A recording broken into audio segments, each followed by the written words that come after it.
আসসালামু আলাইকুম। আপনাদের সবার কাছ থেকে আমি দোয়া প্রার্থী আমার শ্বশুরের জন্য। আমার শ্বশুর স্ট্রোক করছে গত শনিবার। আজকে 3 দিন হলো। ওনার ডান হাত আর ডান পাটা স্ট্রোক করছে। আর মাথায় রক্তক্ষরণ হয়েছে। আলহামদুলিল্লাহ যে অল্পের জন্য একটু হয়তো বেঁচে গেছে।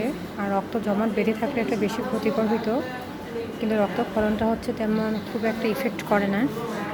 এই অবস্থা। নল দিয়ে খাওয়াচ্ছি।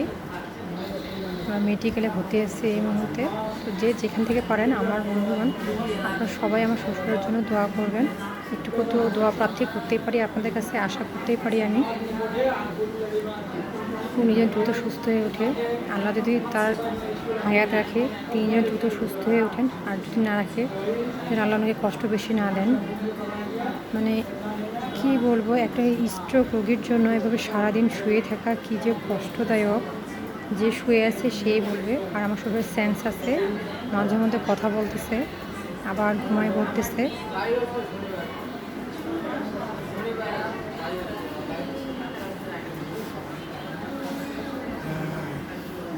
আসসালামু আলাইকুম।